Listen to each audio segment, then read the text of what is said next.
Online sabong at bilyar gaming sa kanilang cellphone ang pinagkakaabalahan ng dalawang kongresistang ito. Usually, ang kinukuha ng mga politiko, mga lawmakers, is around 35 to 40. Yan. Standard yan. Lalo-lalo na kung kanila yung pork barrel fund. Sir, 35 to 40%, you mean? Yes, 35 to 40. Senador Rodante Marcoleta, chairman ng Blue Ribbon Committee. Ano ba ang Mga anomalya, mga tongpats, mga, ano sabi ni Pangulong Bongbong? Irata, Oo. mga SOP, mga kickback, racket na mga proyekto sa loob mismo ng gobyerno. Dadagan Balita News Update.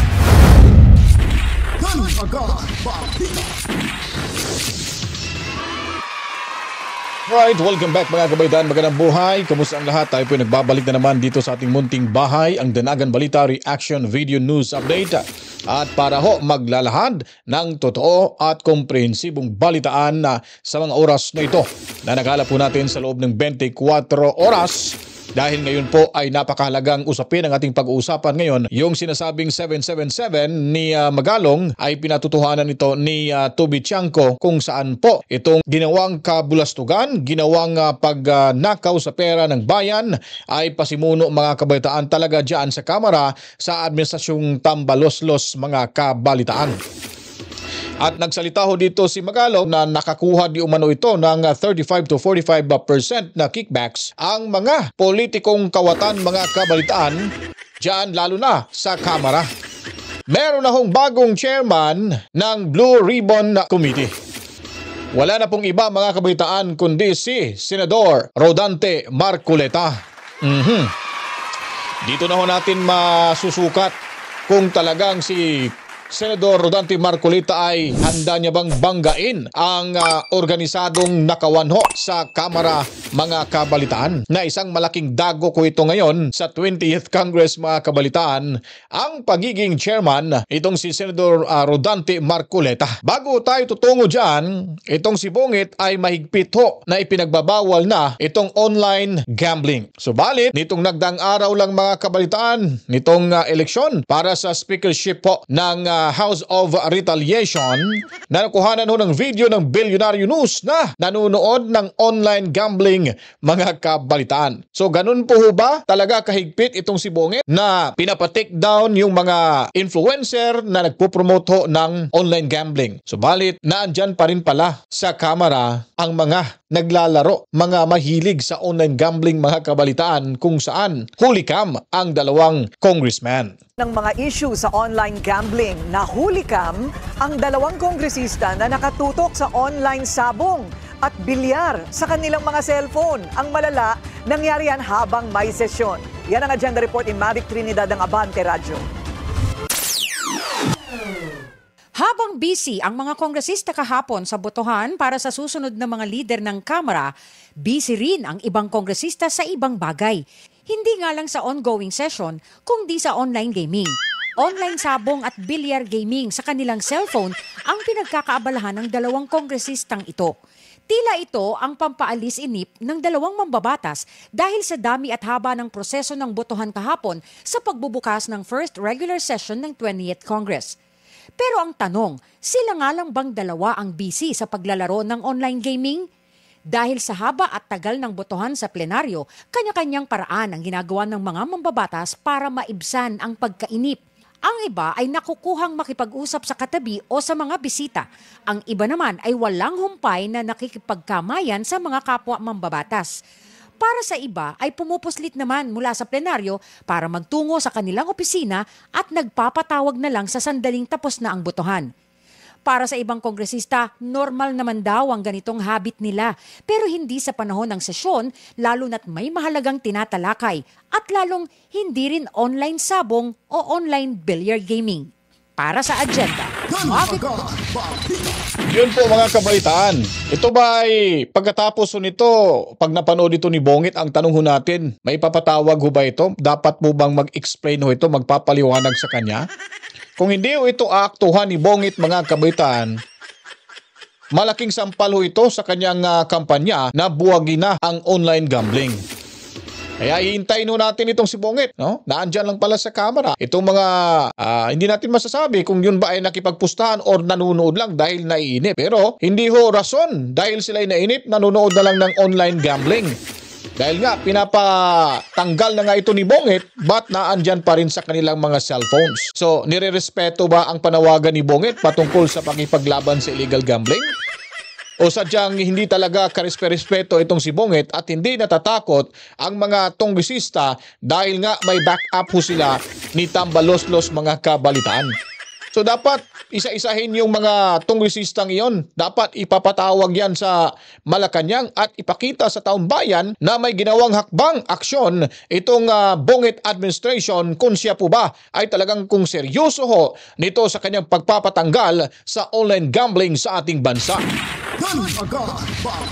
At malaki ho itong kahihiyan at kawalang respeto mga kabalitaan. Dadako tayo dito kay Mayor Magalong at dito ho kung magkanong porsyento ang natatanggap ho ng mga opisyales na mga district engineers o kahit nino man ang makakatanggap ng porsyento mula ho kickbacks sa mga proyektong ginagawa ho ng ilang mga kawatang politiko sa ating bansa. Kung titingnan mo, based dun sa nireport sa akin ng isang contractor at mga suppliers at sa mga resources na rin natin. These are organic personnel. Usually, ang kinukuha ng mga politiko, mga lawmakers, is around 35 to 40. Yan. Standard yan. Lalo-lalo na kung kanila yung pork barrel fund. Sir, 35 to 40%, you mean? Yes, 35 to 40. So sabihin na lang natin na average, 25 to 40. So average na lang is 30 ang kinuha. Kasama na dyan yung, kukunin pa dyan yung VAT at yung insurance. So VAT is 7%. Tapos yung bond or insurance bond, pa yan 1%. So 8% na yan, 38% na. Kukunin pa nung implementing agency around 12%, 10 to 12%. Usually yan, nagre-range yan ng 10 to 15% yung implementing agency. So that is the DPWH. So 12% na lang, average. So nakita nyo na siguro, 38 plus 12, that's already 50. 3%. 3% contingency fund. May contingency pa niya na 3% pa. Tapos may 2% pa yan na kalibutan ko na lang. So around 55% na natanggal. So ang naiwan na lang is 45%. Doon sa 45%, di pa factored in dyan yung profit ng contractor. Assuming na ang contractor may sense of nationalism or patriotism, kukuha lang siya ng 10%. Yung 10% na yan, hindi niya makukuha kagad, hindi niya ma-realize yung profit niyan. Because that will be the retention. So ibig sabihin, kung kinuha niya pa 45, kinuha niya yung 10%, 35% na lang naiwan for the project, actual cost na gagamitin niya. Actual fund pala for the project. Pero 10% nakukuha niya after 1 year. So most probably, kukuha pa siya dun sa 35%. Assuming nakukuha pa siya ng 35%. Ng 5% sa 35%, naiwan na lang 30%. So in short, yun na lang naiwan sa project, 30% out of 100%. There is an open procurement system that the government uses. I'm just wondering. Grabe mga kabalita, no? Nagkakaano-ano na ngayon Hindi na marunong magsalita itong mga tongresista, mga kabalitaan. Narinig niyo ba si Bongit? But hindi talaga yung actual fund sa budget na kabuang budget, sabihin natin mga 100 million. Tapos kung totoo yung sinabi ni Magalong dito mga kabalitaan, ang 100 million ay nakakaltasan pala mahigit kalahating porsyento.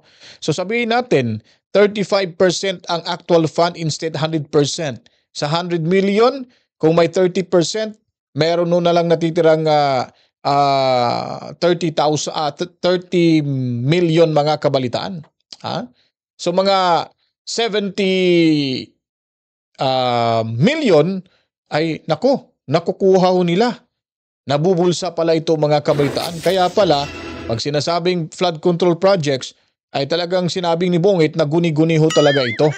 Dahil yung pera yung fund na iyon ay napupunta lang ho pala sa For the Boys mga kabalitaan.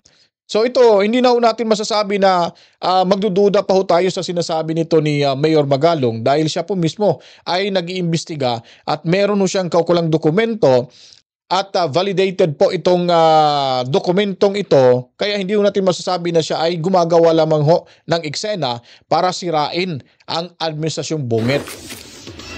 At mas lalo pang naging matibay dahil ito ay pinatutuhanan ni Congressman Toby Tiangco.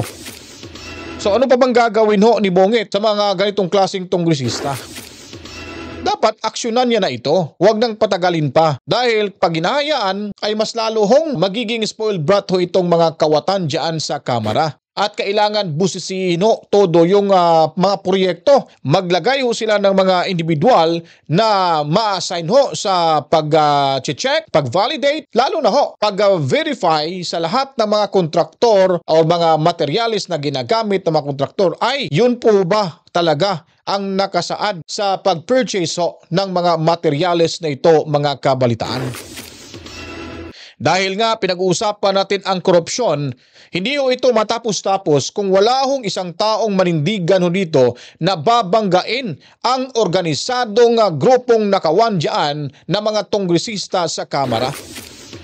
Pag walang manindigan ho dito, pag walang tumayo ho, talagang babagsak ho ang kinabukasan ng ating mga kabataan.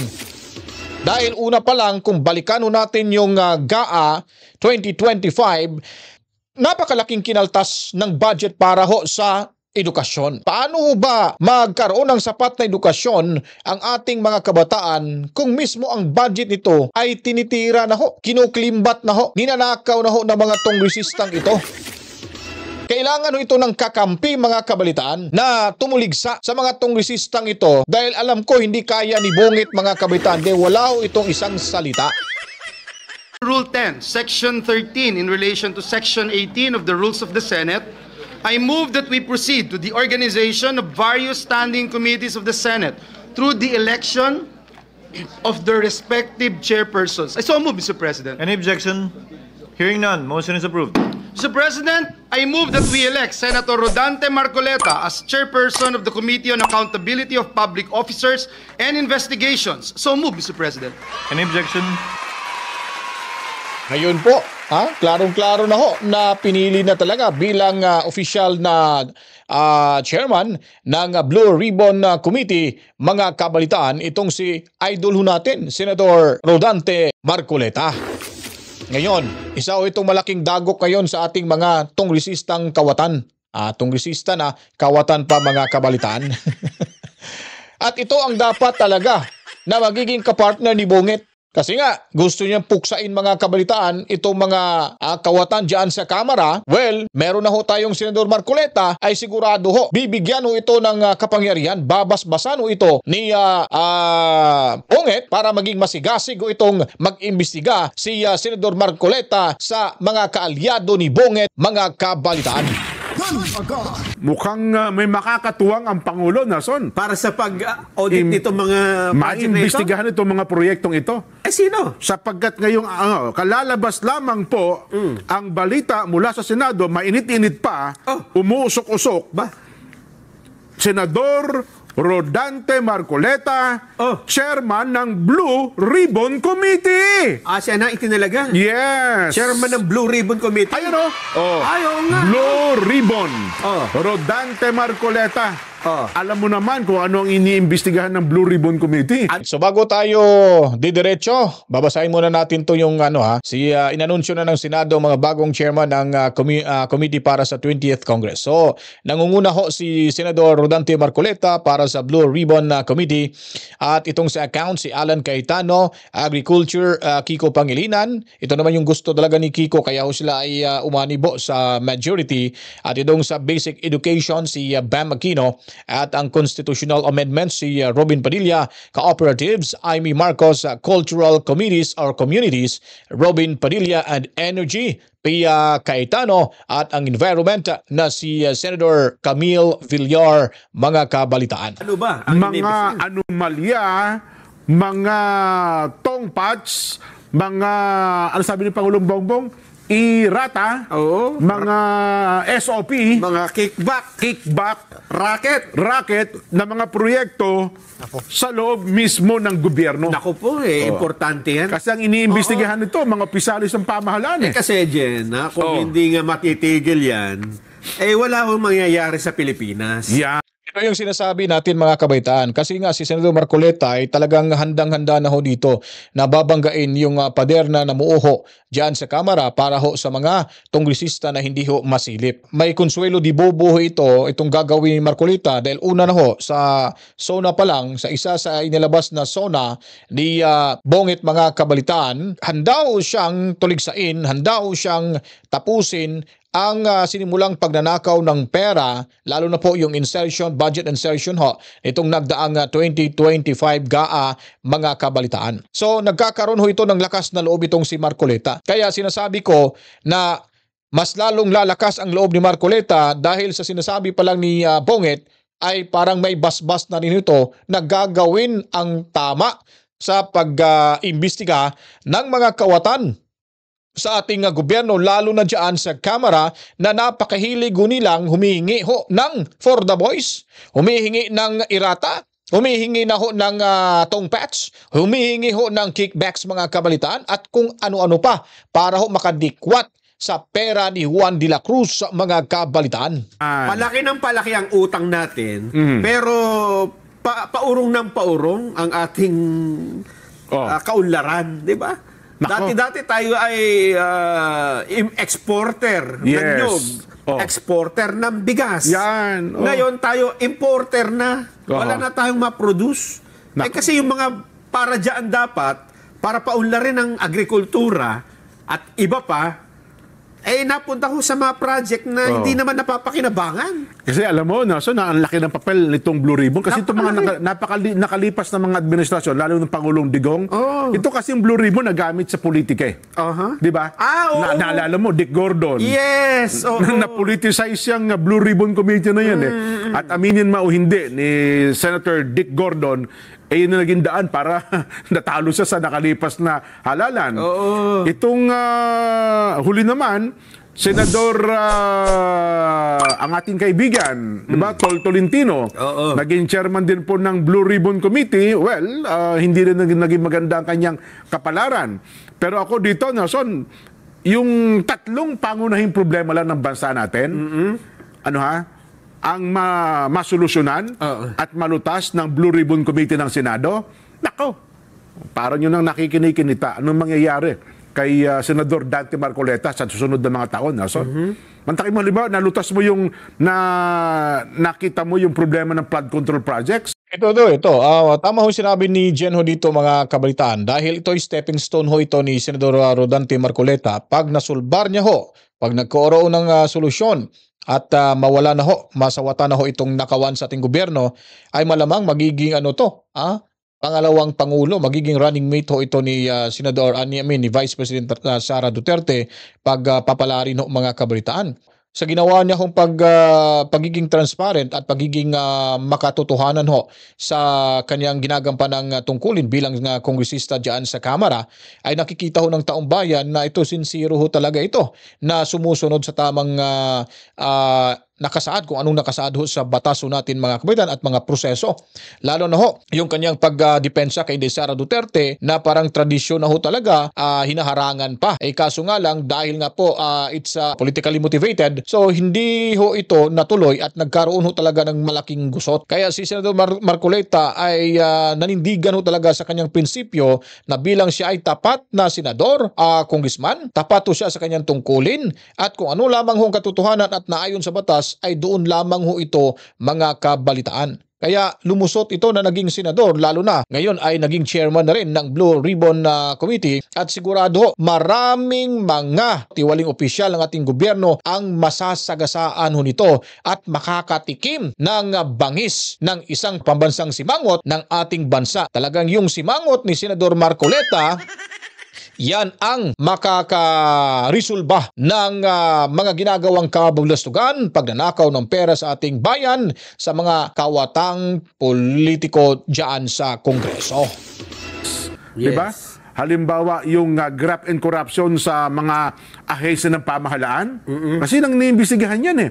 Ang counterpart niyan sa Kamara, Yung committee ni Joel Chua, Nason. Oo. Good Government Committee. Yes. Okay, yan ang partner. Yun ang katumbas ng Blue Ribbon Committee sa Senado. Pero mas mabigat yung Blue Ribbon. Ay, well, sa Senado, tsaka siyempre, mataas na kapulungan yan eh. Yun. Sino pa? Ano pa yung mga komite? Kalalabas lang nito eh. Ayan. Sa Committee on Accounts, Alan Cayetano pala. Agriculture. Magaling daw ito magtanim ng pechay eh. Oh. Kahit batang maliit pinakamadali itanim ng pechay. Agriculture daw, Kiko Pangilinan.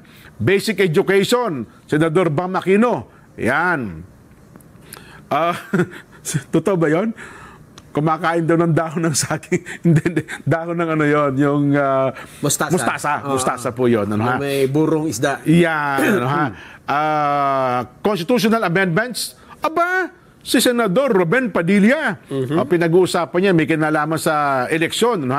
Cooperatives, dati nang hawak ito, Senadora Amy Marcos. Cultural Committee, Ruben Padilla din. Si Energy, Pia Cayetano. Abagay, matagal nang nilalabi ni Senadora Pia Cayetano yan eh. Pero ang balita yan, di ba naalala mo, sa isang episode natin, ay pumayag na rin nata si Kong Sandante na kunin ni Pia ang Energy Committee, pero magkakaroon ng subcommittee para i-push ni Senador Dante Marcoleta yung panukala niya na yung 135 kilowatts per hour ay malibre na. Hindi lang po 2,000 Hindi lang 2,000 kasi sabi nila 2,000 pwede magbago-bago, depende sa gamit Kaya parang Phoenix niya sa mismong konsumo. Yes. Hindi sa presyo. Hindi, sa mismong konsumo. Kasi ang konsumo ata nun, more or less, mga 2,000 hanggang 2,500 pesos. Yan. Environment. Senadora Camille Villar. Sino pa? Finance. Win Gatchalian. Foreign Relations. Dati nang hawak na Senadora Amy yan. Games and Amusement. Favorite. Favorite ito. Erwin Tulfo. Health, dati na rin pong hawak ni Senador Bongo ito. Higher Education, dati na rin pong hawak, Alan Cayetano. Labor, Amy Marcos. Justice and Human Rights, yan, Alan Cayetano. Local Government, JB Ejercito. Migrant Workers, dati na pong hawak din ni Senador Raffy Tulfo. Yan, sino pa? Defense, dati na rin hawak yan, Jinggoy Estrada. Public Information and Mass Media, Robin Padilla. Public Order, Bato de la Rosa, dati na rin po niyang hawak yan. Public Services, Raffy Tulfo. Napunta na po kay Mark Villar, yung Public Works. Dati kay Senador Bong Revilla. Bagay, dati naman siyang DPW Secretary. At sana ay makatulong din sa gusto ng Pangulong Bongbong. Yun Social Justice and Welfare. Si Mark Villar, Public Works, matagal na ho yan dati sa panahon ni Tatay Digong Duterte at siya po ang kaagapay ni Tatay Digong kung paano ho talaga maorganisa ang pagpapatayo ho ng mga tulay at siya po ang nag-supervise nito at naging epektibo naman ho mga kabaitan. So there's no question about it when it comes of Public Works para ho kay Mark Villar. Erwin Tulfo, Sports, Bongo, dati na rin po niyang hawak yan. Sustainable Development Goals, Pia Cayetano. Tourism, JB Ejercito. Ayan, sino pa? Trade and Commerce, pangalawang committee po yan ni Senador Dante Marcoleta. Science Technology, Alan Cayetano. Ang hindi ho nabigyan ng komitiba ho dito mga kabaitaan, si Bam Aquino meron pala, si Kiko meron. Itong si Lito Lapid, wala tayong nakikita sa kanya na meron ho siyang komitibang hinahawakan ngayon. Parang siya lang yata yung wala mga kabaitaan. Sino pa ba? Parang siya lang yata. Siyempre, inamin niya naman na elementary lamang siya mga kabaitaan. Graduate lang siya ng elementary, hindi siya nakapag-high school, college. At yun, galing lang sa popularity, kaya doon siya nanalo mga kabalitaan. So, itong 20th Congress ay parang malaking tsansa ho ito na sa katuparan ni Bongit yung kanyang pangako na dapat may managot sa mga tunggisista, mga kabaitaan na inaabuso ho yung kanilang project funds nila para ho sana na makatulong sa ating bansa, kaso mas lalong pinalalaho ang kondisyon ng ating ekonomiya at ang pangkabuhayan at pamumuhay ng ating mga mamamayang Pilipino. At ito ang kailangan ni Bonget na may prinsipyo, paninindigan, dahil itong si Senador Rodante Marcoleta, hindi ho talaga ito natatakot. Abogado ho ito at isang tapat at relihiyoso ho at may paninindigan mga kabalitaan. Sigurado ho, sasabihin na naman nila ho yan na gustong kunin ni Marcoleta itong Blue Ribbon Committee para makapaghiganti ho sa mga kawatan dyan sa sa Kongreso. Kahit meron naman sigurong ganong rason, 1% lang ho yun. Kasi yung gusto talaga ni Senador Marcoleta na makatulong siya sa bayan, na mapalago ho talaga ang ekonomiya ho natin, at kailangan ho talaga ng isang taong may paninindigan na tumuligsa sa mga kawatan sa ating gobyerno. At heto na po, dumating na ho ito, at hindi ho natin nasayang yung ating boto sa kanya noong nakaraang eleksyon. At tayo po mismo dito sa Danagan, tayong lahat ng mga subscribers, alam natin na ini-endorso ho talaga natin itong si Senador Marcoleta. Ayon pa sa iba, hindi mananalo, pero pinipilit pa rin ho natin dahil tayo ay nakikita ho natin kung ano hong merong puso itong si Senador Marcoleta, mga kabalitaan. Kaya kung nagustuhan niyo po itong ating video presentation, huwag kalimutan ho para malaman ng karamihan kung ano mga ganapan sa ating lipunan. Share niyo po ang video ito. At of course, paliguan ng maraming likes, buhusan ng maraming komento, reaksyon, opinion, suhestyon. At the same time mga kabitaan, sa hindi pa po nakapag-subscribe, subscribe na kayo. Salamat ho sa mga bagong subscribers ho natin. Saludo ho ako sa inyo at taos puso akong nagpapasalamat talaga sa inyong suporta ho sa ating munting bahay. At buksan lagi yung ating notification bell dahil pag meron ho tayong mga ginagawang bagong video gaya ho nito, agad-agad nyong mapapanood kung nai-upload na ho natin ito sa ating munting bahay. At kita-kits tayo sa ating pagbabalik sa mga ilang oras dito lamang ho sa ating munting bahay, Danagan Balita Reaction Video News Update. Assalamualaikum sa ating mga kapatid na Muslim. Maraming salamat at masalam. At the same time sa ating mga kababayan dyan sa The Hague, Netherlands, lalo na ho sa ating laging sinasaduhang makabagong bayani nating bansang overseas Filipino workers, mabuhay ho kayong lahat. Mami Rose dyan sa Lapu-Lapu City sa Cebu, Ana Santos at Corazon Niquera sa Japan, mga kabalitaan. Ako po'y magpapaalam na po. Maraming salamat sa walang sawang pagsuporta at sabay-sabay tayong tumutok sa ating munting bahay. Luzon, Visayas ug Mindanao sa maglupaluan ating mundo basta may mga Pilipino.